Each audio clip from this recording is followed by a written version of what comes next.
कि एक वक्त आएगा कि ज़माना करीब होगा, क़यामत करीब होगी। क़यामत के कायम होने से पहले एक बार ये मस्जिद फिर मुसलमानों के हाथों में आएंगी, मुसलमान उसमें नमाज पढ़ेंगे। यहाँ तक कि याजूज माजूज के बारे में आता है कि जब ये पूरी दुनिया के लोगों को ख़त्म कर चुके होंगे, पूरी दुनिया के लोगों को भाएंगे, लेकिन वो तीर आसमान में ना जाकर के उनके ऊपर दोबारा लौट आएंगे। दोबारा उसी तीर के दरिया से जो याजूज और माजूज ऊपर चलाएंगे, ऊपर फेंकेंगे, वो तीर दोबारा वापस आकर के, कहा जाता है ना, जो ऊपर थूकता है उसी के ऊपर गिरता है। वो तीर उनके ऊपर वापस आकर के याजूज और माजूज के कत्ल का, याजूज और माजूज के खात्मे की जगह है वो अर्ज़ मुक़द्दस, वो मस्जिद अक्सा याजूज और माजूज के खात्मे की जगह है। मोहतरम हज़रात, बुज़ुर्गों, नौजवान भाइयों, अज़ीज़ बच्चों, ख़वातीन इस्लाम, प्यारी माओ और बहनों, आज के खुतबे जुमा का जो उन्वान है वो है मस्जिद अक्सा माज़ी, हाल और मुस्तक़बिल के आईने में। मोहतरम हज़रात, इस वक्त जो फ़िलिस्तीन की हालत है, जो हालत है और जो बमबारियां हो रही हैं, जो रॉकेट चलाए जा रहे हैं, जो मिसाइलें दागी जा रही हैं, इससे एक तरह से मुसलमानों के दिलों में खौफ और दहशत का माहौल है। साथ ही हर मुसलमान अपने तौर से फ़िलिस्तीनियों के लिए दुआ मुनाजात अल्लाह रब्बुल आलमीन से कर रहा है, और हम दुआ करते हैं अल्लाह ताला से, बारे इलाहा फ़लस्तीन के मज़लूम मुसलमानों की मदद फरमा, अपने गैबी लश्कर के ज़रिया से अपनी गैबी मदद फरमा, और मुसलमानों का जो क़िबले अव्वल है उसकी हिफाजत फरमा, आमीन। मोहतरम हज़रात, मस्जिद अक्सा या बैतुल मक़दिस या बैत मुक़द्दस,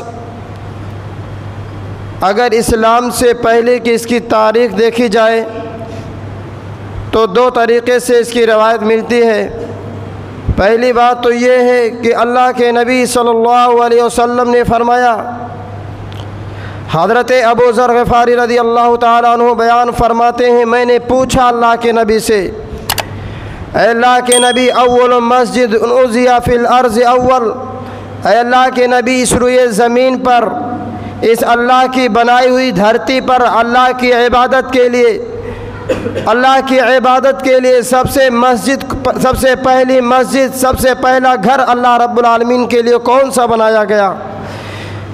सहाबी रसूल का सवाल है और अल्लाह के नबी सल्लल्लाहु अलैहि वसल्लम जवाब देते हैं, अल मस्जिदुल हराम, इस रुए ज़मीन पर सबसे पहला घर अल्लाह की इबादत के लिए जो बनाया गया वो मस्जिद हराम है, वो खाने काबा है, और कुरान की आयत करीमा भी इस पर दलालत करती है। सहाबी रसूल दूसरा सवाल करते हैं, अल्लाह के नबी सल्लल्लाहु अलैहि वसल्लम से दूसरे सवाल करते हैं, अल्लाह के नबी, सुम्मा अय्युन, फिर दूसरी मस्जिद अल्लाह की इबादत के लिए कौन सा बनाया गया है? अल्लाह के नबी सल्लल्लाहु अलैहि वसल्लम ने फरमाया, अल मस्जिदुल अक्सा, वो बैत मुक़द्दस है, वो बैतुल मक़दिस है, वो अल बैतुल मुक़द्दस है जो इस रुए ज़मीन पर अल्लाह की इबादत के लिए दूसरा घर, दूसरी मस्जिद अल्लाह की इबादत के लिए बनाया गया।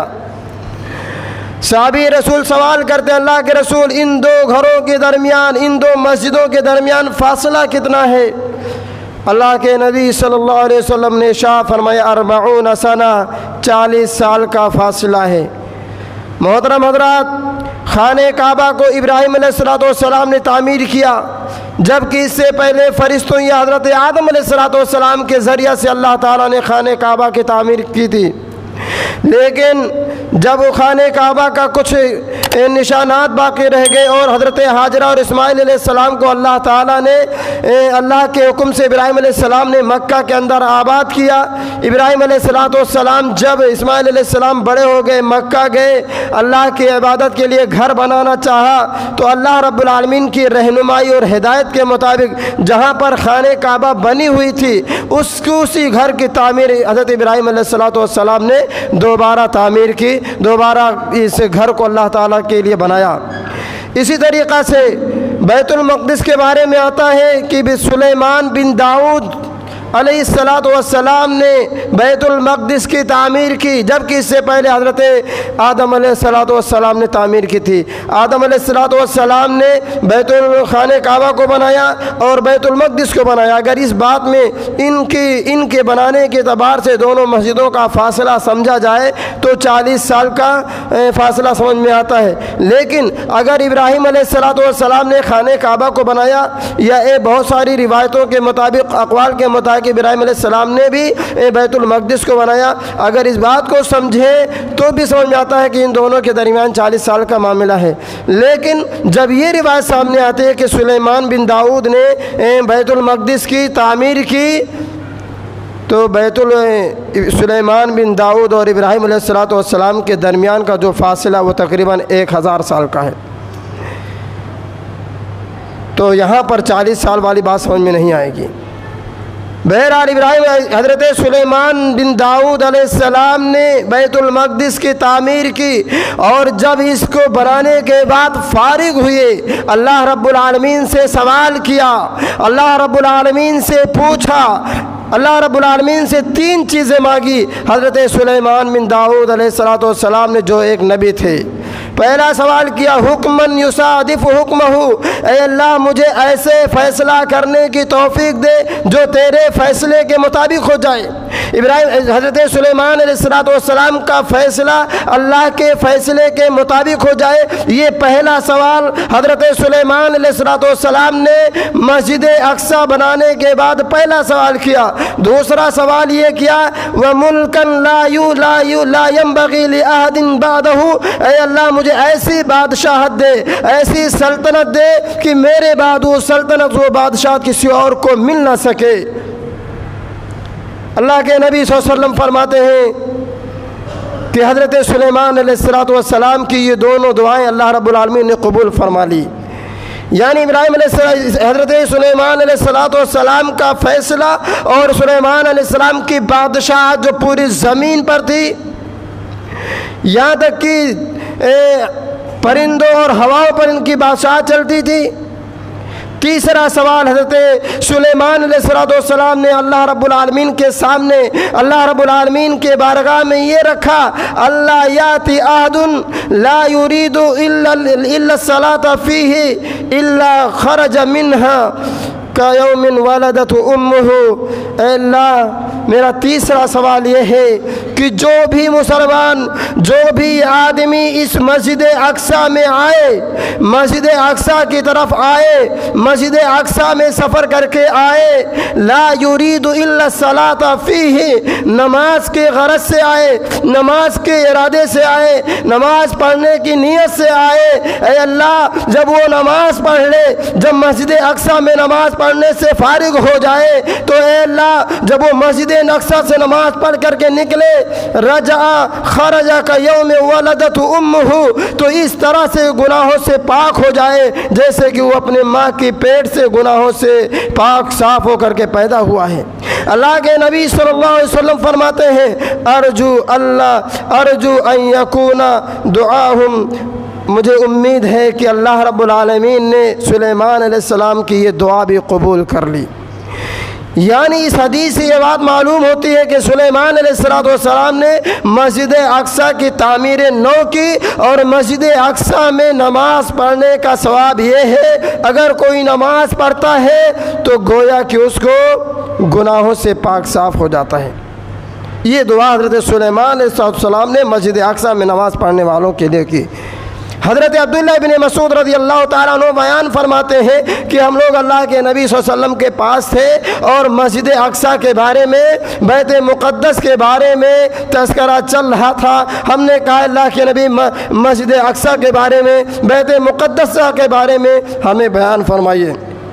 अल्लाह के नबी सल्लल्लाहु अलैहि वसल्लम ने फरमाया था, हज़रत अबू ज़र रज़ियल्लाहु ताला अन्हु रावी हदीस हैं, बयान फरमाते हैं कि अल्लाह के नबी सल्लल्लाहु अलैहि वसल्लम ने फरमाया था कि मस्जिद अक्सा में नमाज पढ़ने का सवाब, वहाँ पर 4 वक्त की नमाज पढ़ेंगे और मस्जिद नबवी में नमाज पढ़ेंगे, मस्जिद नबवी की 1 नमाज और मस्जिद अक्सा में 4 नमाज पढ़ने के बराबर है।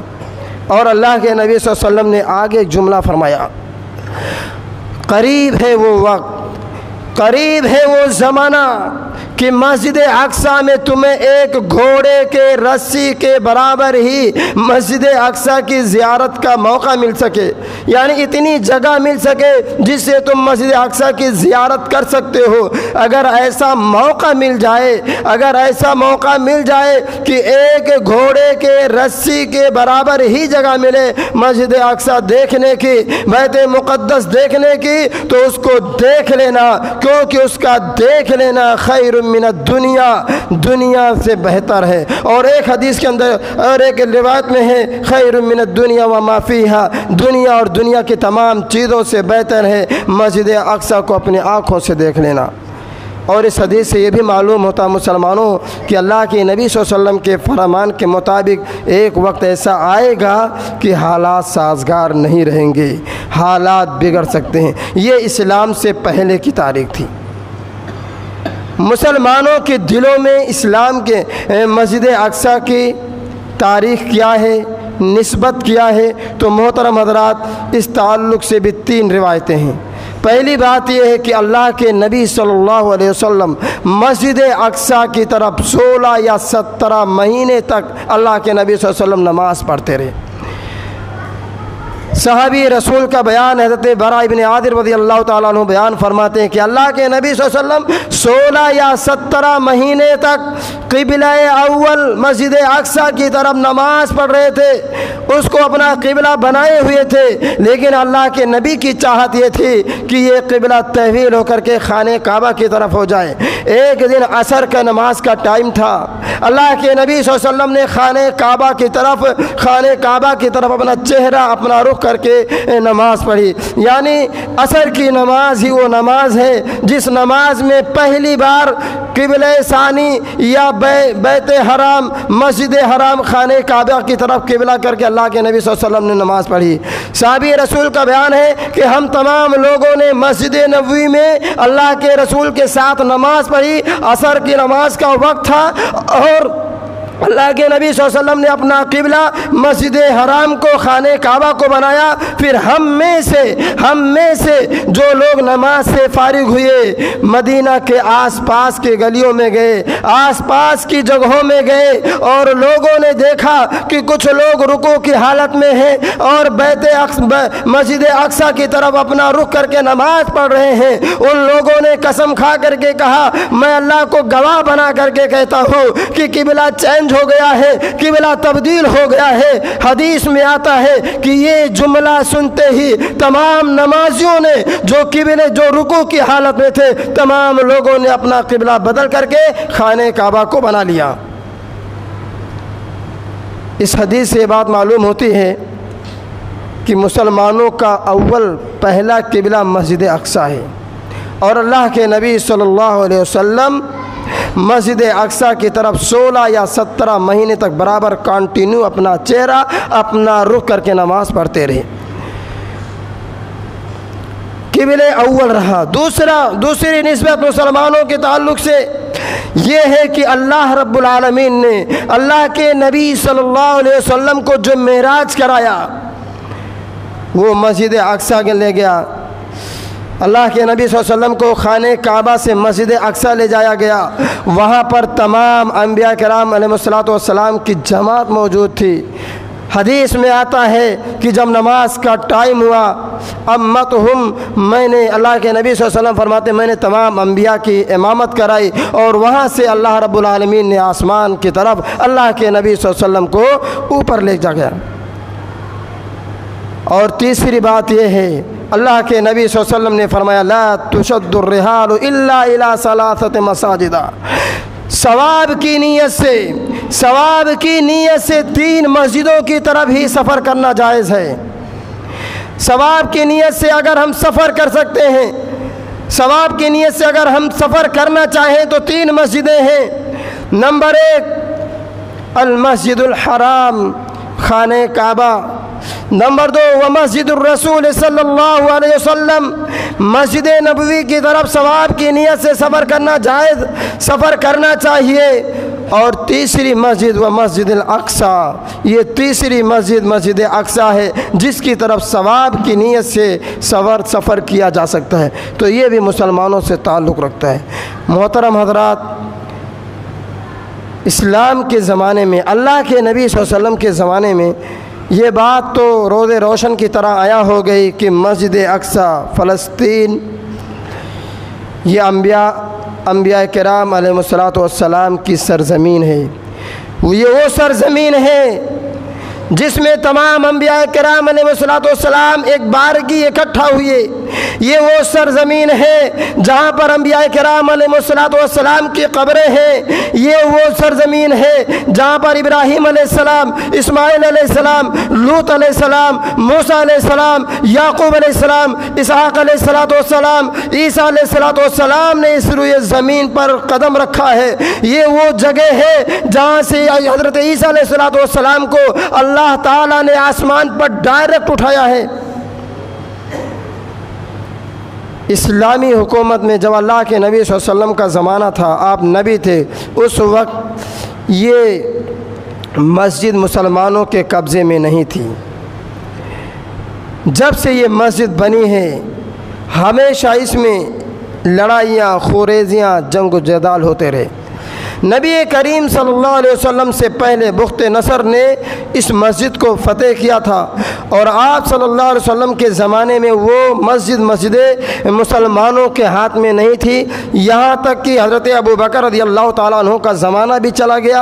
हज़रत उमर रज़ी अल्लाह ताला अन्हु का जब ज़माना आया सन 15 हिजरी के अंदर, हज़रत अमर बिन आस रज़ी अल्लाह ताला अन्हु और हज़रत उबैदा बिन जर्राह रज़ी अल्लाह अन्हु ने जब मिस्र और उसके आस पास के इलाक़ों को फ़तेह कर लिया, जब शाम और उसके आसपास के इलाक़ों को फ़तेह कर लिया, तो इनकी ख्वाहिश हुई कि अब बैत मुक़द्दस को भी फ़तह किया जाए। लेकिन कोशिश ये थी, इनकी आरज़ू ये थी कि वो जगह इस तरह फ़तह किया जाए, इस तरह हासिल किया जाए, कोई लड़ाई ना हो, कोई जंगो जिदाल ना हो, कोई खूरेज़ी ना हो, किसी का खून ना बहे। चुनांचे इस्लाम का प्रचार प्रसार हो रहा था, इस्लाम बड़ी ज़ोर और शोर से के साथ फैल रहा था, इस्लाम का चारों तरफ डंका बज रहा था। उन लोगों ने भी जान लिया था, उन ईसाइयों ने भी जान लिया था कि मुसलमानों ने अगर इसकी तरफ रुख किया तो इसको फतह कर लेंगे। इसलिए बगैर किसी लड़ाई के, बगैर किसी कत्ल व खुरेज़ी के उन लोगों ने इस शर्त पर मंजूर कर लिया कि हम इसकी चाबियाँ, इसकी कुंजियाँ आपके हवाले कर देंगे। शर्त यह है कि आपका खलीफा हज़रत उमर बिन खत्ताब रज़ी अल्लाह ताला अन्हु, खलीफतुल मुस्लिमीन रज़ी अल्लाह अन्हु खुद मदीना से चल करके मस्जिद अक्सा बैतुल मुक़द्दस शाम में आए और उनके हाथों से दस्तावेज़ पर दस्तखत हों। मुसलमानों ने हज़रत उबैदा बिन जर्राह रज़ी अल्लाह अन्हु और सहाबे किराम ने उनकी इस सिफारिश को, इनकी इस पेशकश को कबूल फरमा लिया और हज़रत उमर रज़ी अल्लाह ताला अन्हु ने मदीना में हज़रत अली रज़ी अल्लाह ताला अन्हु को अपना कायम मुकाम करके मदीना से चल पड़े। आए, कोई हवाई जहाज़ का ज़माना नहीं था, कोई हेलीकॉप्टर का ज़माना नहीं था कि आधे घंटे में पहुंच जाते। तकरीबन 2500 किलोमीटर का फासला है। आपका ग़ुलाम हज़रत अफला भी आपके साथ हैं, सवारी से सफ़र कर रहे हैं। कुछ देर हज़रत उमर सवार होते हैं, कुछ देर में हज़रत अफला सवार होते हैं, एक के बाद दीगरे सवार होते ही मस्जिद अक्सा पहुँचते हैं। मस्जिद अक्सा में पहुँचने से पहले मकाम जाज़िविया में मुसलमानों की लश्कर ने और ईसाइयों के बड़े बड़े रहनुमाओं ने आपका इस्तकबाल किया। उस मंज़र को देख करके किसी शायर ने कहा था, यूँ चढ़ते और उतरते किया थे वो सब सफ़र हत्ता कि पहुँचे बैत मुक़द्दस के सामने। जब बैतुल मुक़द्दस पहुँचने वाले थे, आप उससे करीब हो रहे थे, आपका ग़ुलाम अफला सवारी पर सवार था, खलीफतुल मुस्लिमीन पैदल चल रहे थे। लोगों को पहचानना मुश्किल हो रहा था कि इनमें खलीफा कौन है, खलीफा कौन है। हज़रत अफला ने हज़रत उमर रज़ी अल्लाह ताला अन्हु की तरफ इशारा करके फरमाया कि ये मुसलमानों के अमीर हैं, ये मुसलमानों के खलीफा हैं। बहरहाल आपका इस्तकबाल किया गया और खलीफा सानी हज़रत उमर बिन खत्ताब रज़ी अल्लाह ताला अन्हु के ज़माने से 432 हिजरी तक गालिबन या 492 हिजरी तक हज़रत उमर रज़ी अल्लाह ताला अन्हु के पास मुसलमानों के कब्ज़े में, मुसलमानों के पास मस्जिद अक्सा की चाबियाँ थीं। तकरीबन 5वीं सदी हिजरी तक मुसलमानों के हाथ में, मुसलमानों के कब्ज़े में, मुसलमानों के अंडर में मस्जिद अक्सा थी। लेकिन अल्लाह ताला ने कुरान मजीद के अंदर आयत करीमा नाजिल फरमा दिया था, लतजदन्न अशद्दन्नास अदावतन लिल्लज़ीना आमनुल यहूद वल्लज़ीना अशरकू। आप दुश्मनी के एतबार से देखेंगे तो वो लोग मुसलमानों के सबसे बड़े दुश्मन हैं जो यहूद हैं, जो मुसलमानों के सबसे बड़े दुश्मन हैं वो नसारा हैं। दुश्मनी के एतबार से यहूद और नसारा मुसलमानों के सबसे बड़े दुश्मन हैं। उनके दिलों में ये सुकून से नहीं बैठे, प्लान करते रहे। 500 साल के बाद उन लोगों ने फिर एक बार इस मस्जिद को हासिल करने की कोशिश किया और 91 साल तक, 583 हिजरी तक इन लोगों ने 91 साल तक फिर उसको मस्जिद को हासिल करने में कामयाब रहे। उसके बाद हज़रत सलाहुद्दीन अय्यूबी रहमहुल्लाह पैदा हुए। उन्होंने उस मस्जिद को दोबारा अपना कब्ज़े में किया, उस मस्जिद को दोबारा हासिल किया और तकरीबन 1187 साल तक, 760 साल या तकरीबन 750 साल तक फिर ये मस्जिद मुसलमानों के कब्ज़े में रही, मुसलमानों के हाथ में रही। मुसलमान उसमें नमाज पढ़ते रहे, मुसलमान उसमें अल्लाह अकबर की सदाएँ बुलंद करते रहे, मुसलमान उसमें अल्लाह की इबादत करते रहे। उसके बाद 1187 के बाद से लेकर अब तक ये मस्जिद फ़िलिस्तीनियों और ईसाइयों, इसराइलियों, यहूद और नसारा के दरमियान जंग व जदाल का शिकार रही। कहा जाता है कि जब हज़रत उमर रज़ी अल्लाह ताला अन्हु के ज़माने में जब इनका ज़माना ख़त्म हो गया और 500 साल के बाद जब यहूदियों ने इस पर कब्ज़ा किया, इस कतर कत्लो खोरोज़ी किया, न बूढ़े की आब न रखा, न जवान की आब रखा, न मर्द का आब रखा, न औरतों की आब रखा, न बच्चों का ख्याल किया, न बच्चियों का ख्याल किया, हर एक को खून से लथपथ कर दिया। एक दिन में तकरीबन 70,000 जानों को इन लोगों ने जामे शहादत नोश फरमाया। मगरबी मौरिख लिखता है कि उस वक्त फ़लस्तीन की गलियों में इस कदर खून बह रहे थे कि लोगों के घुटने तक खून बह रहा था इन फ़लस्तीनियों के खून से। फ़लस्तीन की गलियां खून से रंगी हुई थी, घुटनों तक खून बह रहे थे। लेकिन वाह कुर्बान जाइए, हज़रत उमर रज़ी अल्लाह ताला उन्होंने जब इसको फ़तह किया था कोई भी कत्ल नहीं किया था, कोई भी खोरेजी नहीं हुई थी। इसी तरीक़ा से जब सलाहुद्दीन अय्यूबी ने भी इसको फ़तह किया कोई भी कत्ल और खोरेजी नहीं की थी। सब पर रहमो करम का मादा किया था, सबको माफ़ फरमा करके छोड़ दिया था। और उसके बाद से जो हालत है मुसलमानों आज हम देख रहे हैं, गज़ा के मुसलमानों को, मजलूम फ़लस्तीनियों को, मजलूम मुसलमानों को बंधक बना करके रख दिया। इन लोगों ने गाहे बगाहे वक्तन फ़वक्तन हमला करते करते फ़लस्तीन की ज़मीनों पर कब्ज़ा कर लिया। थोड़ा सा हिस्सा बचा है, थोड़ी सी जगह बची है, उसको भी नेस्त नाबूद करने के लिए नऊज़ बिल्लाह अल्लाह इन जालिमों के प्लान को, इनकी तदबीरों को नापाक कर दे, इनकी तदबीरों को नाकाम कर दे। उसको भी हासिल करने के लिए इन लोगों ने, जैसा कि सोशल मीडिया के ज़रिए से मालूम होता है, कि बंधक बना लिया है, पानी रोक दिया है, खाना रोक दिया है, बिजली बंद कर दिया है। आज वो मजलूम फ़लस्तीनी मुसलमान तंग दस्ती की ज़िंदगी गुजार रहे हैं, हमले हो रहे हैं, बमबारियाँ हो रही हैं। इससे ये क्या डराना चाहते हैं? मोहतरम हज़रात, ये फ़लस्तीन की जो ज़मीन है, ये फ़लस्तीन की जो मुक़द्दस ज़मीन है, ये मिटने वाली नहीं है। आज ये मुसलमानों को शहीद कर सकते हैं, आज ये मुसलमानों को मार सकते हैं, आज इनका फंदा और उनका तदबीर कामयाब हो सकती है। अल्लाह करे कामयाब ना हो पाए, लेकिन हदीस रसूल बतलाती है कि एक वक्त आएगा कि ज़माना करीब होगा, क़यामत करीब होगी। क़यामत के कायम होने से पहले एक बार ये मस्जिद फिर मुसलमानों के हाथों में आएंगी, मुसलमान उसमें नमाज पढ़ेंगे। यहाँ तक कि याजूज माजूज के बारे में आता है कि जब ये पूरी दुनिया के लोगों को ख़त्म कर चुके होंगे, पूरी दुनिया के लोगों को कत्ल कर चुके होंगे, याजूज और माजूज ये अर्ज़ मुक़द्दस मस्जिद अक्सा फ़लस्तीन की तरफ रुख करेंगे और मस्जिद अक्सा के पास जो पहाड़ है जिसका नाम है खुमर, जिसका नाम है खुमर, उस पहाड़ पर ये याजूज माजूज ले जाएंगे। वहाँ पहुँचेंगे और पहुँचने के बाद एक आवाज़ लगाएंगे, उनकी एक सदा होगी, उनकी एक पुकार होगी कि हमने दुनिया के ज़मीन के तमाम लोगों को कत्ल कर दिए हैं, चलो चलो अब जो आसमान में है उनको कत्ल किया जाता है। ना समझी देखो, वो लोग अपने तीर आसमान की तरफ बहाएंगे, लेकिन वो तीर आसमान में ना जाकर के उनके ऊपर दोबारा लौट आएंगे। दोबारा उसी तीर के दरिया से जो याजूज और माजूज ऊपर चलाएंगे, ऊपर फेंकेंगे, वो तीर दोबारा वापस आकर के, कहा जाता है ना जो ऊपर थूकता है उसी के ऊपर गिरता है, वो तीर उनके ऊपर वापस आकर के याजूज और माजूज के कत्ल का, याजूज और माजूज के खात्मे की जगह है वो अर्ज़ मुक़द्दस, वो मस्जिद अक्सा याजूज और माजूज के खात्मे की जगह है। इसी तरीक़ा से हज़रत ईसा अलैहिस्सलाम के बारे में आता, अल्लाह के नबी सल्लल्लाहु अलैहि वसल्लम फरमाते हैं क़ुर्बे क़यामत ईसा अलैहिस्सलाम उसी मस्जिद के मशरिक़ी मीनारे से नमूदार होंगे। फजर का टाइम होगा, तमाम लोगों को नमाज़ पढ़ाएंगे।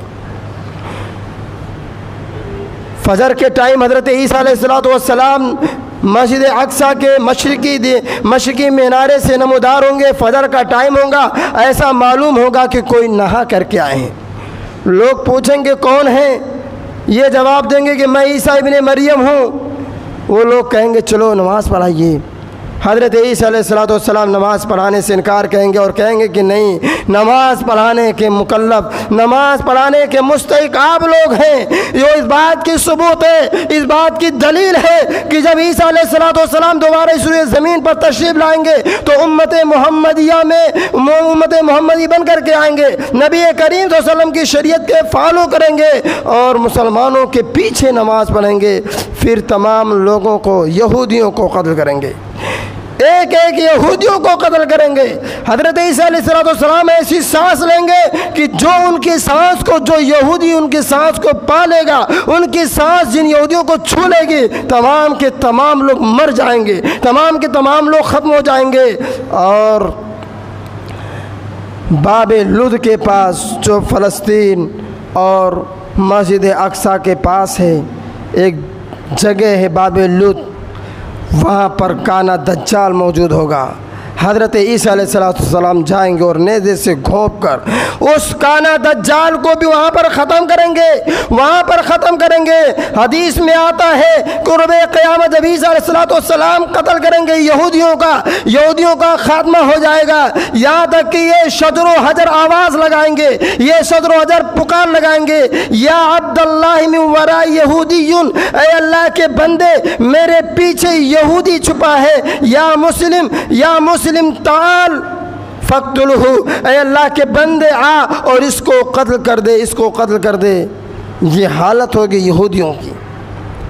ये मुसलमानों के लिए खुशखबरी है कि आज गम है, आज गम में है मुसलमान। वो अल्लाह जो इब्राहीम अलैहिस्सलाम को आग से नजात दिया, वो अल्लाह जो मूसा अलैहिस्सलाम को फ़िरौन से नजात दिया, वो अल्लाह जो हज़रत यूनुस अलैहिस्सलाम को मछली के पेट से में रहम फरमाया, वो अल्लाह जो हज़रत यूसुफ अलैहिस्सलाम को कुएँ से नजात दिया, कुएँ से बचा लिया। बारह आज फ़लस्तीन के मुसलमानों को अपनी गैबी मदद फरमा, उनको जालिमों के जुल्म से बचा ले। लेकिन एक वक्त आएगा कि एक भी यहूदी नहीं बचेंगे और ये ज़मीन में इन सब का खात्मा होना है।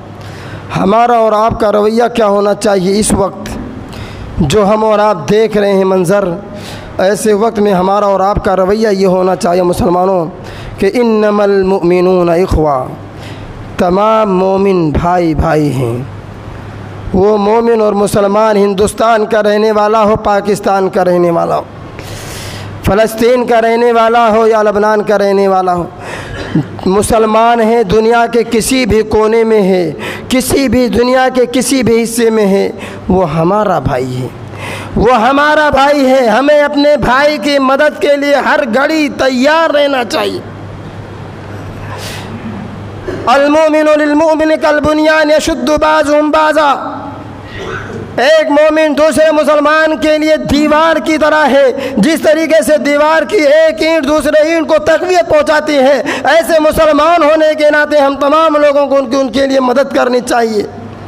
मसलुल मुमिनीन फ़ी तवाद्दुहिम व तराहुमिहिम व तआतुफ़िहिम कमसलिल जस्दिल वाहिद इस्तका मिन्ह उज़ुन तदअ लहु साइरल जस्द बिस्सहर वल हुम्मा। अल्लाह के नबी सल्लल्लाहु अलैहि वसल्लम ने फरमाया, प्यार और शफ़क़त के एतबार से, उल्फत और मोहब्बत के एतबार से, नरमी और रहम के एतबार से तमाम मुसलमान, दुनिया के तमाम मुसलमान, तमाम मोमिन जिस्म वाहिद की तरह हैं, एक बॉडी की तरह हैं, एक जिस्म की तरह हैं कि अगर बॉडी में कोई भी तकलीफ़ होती है पूरा जिस्म बेचैन हो जाता है। ये बेचैन होने का वक्त है। हम तमाम लोग कर ही क्या सकते हैं, कर क्या सकते हैं? अल्लाह रब्बुल आलमीन की मस्जिदों की तरफ रुजू करें, अल्लाह रब्बुल आलमीन की मस्जिदों को आबाद करें, अल्लाह रब्बुल आलमीन से अपने मोमिन बंदों के लिए, मोमिन भाइयों के लिए दुआ करें, इस्तिग़ासा करें, मदद के लिए अल्लाह रब्बुल आलमीन को आवाज़ लगाएं। ऐ अल्लाह मुसलमानों की मदद फरमा। जो मुसलमान जहाँ भी परेशान हैं, ख़ास तौर से फ़लस्तीन के मुसलमान जिन पर बम्बारियाँ हो रही हैं, मिसाइलें दागी जा रही हैं, ऐ अल्लाह उन पर मज़लूम मुसलमानों पर, उन बच्चों पर, उन मजलूम औरतों की हिफाजत फरमा। ये दुआ करने का टाइम है। और हदीस के अंदर अल्लाह के नबी सल्लल्लाहु अलैहि वसल्लम फरमाते हैं, अल-मुमिनु अखुल मुमिन, मोमिन मुसलमान का भाई होता है। ला युज़लिमुहु वला युस्लिमुहु, एक मोमिन दूसरे मुसलमान पर न जुल्म करता है, न एक मुसलमान दूसरे मुसलमान को किसी के हवाले करता है। वमन काना फ़ी हाजत अख़ीही काना अल्लाहु फ़ी हाजतिही। और अल्लाह रब्बुल अल्लाह के नबी सल्लल्लाहु अलैहि वसल्लम ने फरमाया कि अगर कोई मुसलमान अपने भाई के मदद में होता है तो अल्लाह उसकी मदद में होता है, अल्लाह उस मोमिन और मुसलमान की मदद में होता है। और किसी मुसलमान ने अपने भाई की किसी मुसीबत को टाला, किसी मुसीबत को टालने में, उसकी परेशानियों को दूर करने में उसके साथ रहा तो फ़र्रजल्लाहु अन्हु कुर्बातुम मिन कुरबिल यौमिल क़ियामा, क़यामत के दिन अल्लाह उसकी मुसीबतों को टालेगा। वमन सतर मुस्लिमन सतरल्लाहु यौमल क़ियामा। और अगर किसी मुसलमान ने किसी मुसलमान की ऐब पर पर्दा पोशी की तो क़यामत के दिन अल्लाह उसकी ऐब पर पर्दा पोशी करेगा। ये टाइम है मुसलमानों अल्लाह रब्बुल आलमीन से दुआएं करने का कि अल्लाह तू मुसलमानों की मदद फरमा, मुसलमानों की मदद फरमा। हम तमाम लोगों के लिए निशाने इबरत है, अपने घरों में खुश ना हो। अल्लाह रब्बुल आलमीन ने फरमाया, वत्तक़ू फ़ितनतन ला तुसीबन्नल्लज़ीना ज़लमू मिनकुम ख़ास्सा। मुसलमानों उस फितने से महफूज ना रहो जो सिर्फ़ ख़ास लोगों को नहीं पहुँचेगी। आज मालूम है ये वक्त चला रहा है, ये लड़ाइयाँ क्यों हो रही हैं, ये बम्बारियाँ क्यों हो रही हैं, और मज़लूम निहत्ते फ़लस्तीनी मुसलमान अपने हुकूक़ की लड़ाई क्यों लड़ रहे हैं? सिर्फ़ इसलिए कि जवाहरलाल नेहरू ने 1967 से लेकर ये 2023 चल रहा है। 1967 जब पंडित जवाहरलाल नेहरू से लेकर बीजेपी के अटल बिहारी वाजपेयी के दरमियान तक तमाम लोगों का एक ही मसला था कि जब मुसलमान फ़लस्तीनी मुसलमानों पर बहुत ज़्यादा जुल्म हुए, बहुत ज़्यादा नुकसानात हुए, अत्याचार हुए, तो अक़वाम मुत्तहिदा के मुताबिक कि इन लोगों ने 1967 में जो हुदूद कायम किए थे, जो हुदूद मुकर्रर हो गया था, उसी हुदूद पर ये इसराइली फ़ौज या इसराइल वहीं तक बरकरार रहें, उससे आगे बढ़ने की कोशिश न करें। लेकिन आप देखते हैं हर आने वाले साल, हर 6 महीने के बाद, हर 2-4 सालों के बाद ये इसराइल गाहे बगाहे मज़लूम फ़लस्तीनियों पर हमले करता रहता है और उनकी ज़मीनों पर कब्ज़ा करता रहता है। जब ये बर्दाश्त से बाहर हो गया और तमाम लोगों के अक़वाम मुत्तहिदा के फ़ैसलों को न मान करके आगे बढ़ता रहा, मज़लूम फ़लस्तीनियों को सताता रहा, तो ये मज़लूम फ़लस्तीनी मुसलमान भी अपने दिफ़ा में, अपनी बचाव में लड़ते रहे और शहीद होते रहे। अल्लाह रब्बुल आलमीन हम तमाम लोगों को कहने सुनने से ज़्यादा अमल की तौफीक अता फरमा। बारे इलाहा मुसलमानों की हिफाजत फरमा। तमाम मुसलमानों को, तमाम मोमिनों को, तमाम अल्लाह अपने बंदों को अपना सच्चा पक्का हकीकी बंदा बनकर रहने की तौफीक अता फरमा। जो मुसलमान, जो मोमिन पूरी दुनिया में जहाँ भी जिस कदर भी परेशान हैं उनकी परेशानियाँ दूर कर दे, इनके घरों को बर्बाद कर दे, जालिमों को जालिमों के दरिया से हिलाक कर दे। मुसलमानों की मदद फरमा। ख़ास तौर से फ़िलिस्तीन के मसले को बारे इलाहा आसानी के तरीके से किसी भी वसूल और किसी भी हद तक उसके हक़ में फ़ैसला हो जाने की तौफ़ीक़ अता फरमा। हम तमाम लोगों को जब तक ज़िंदा रखे, इस्लाम और ईमान पर ज़िंदा रखे, और जब भी हमारा ख़ात्मा हो, ख़ात्मा बिल खैर हो। आमीन। व आखिरु दावाना अल्हम्दुलिल्लाहि रब्बिल आलमीन। बारकल्लाहु लना व लकुम फ़िल क़ुरआनिल अज़ीम व नफ़अनी व इय्याकुम बिल आयाति व ज़िक्रिल हकीम। इन्नहु तआला जवादुम मलिकुम बर्रुर रऊफ़ुर रहीम।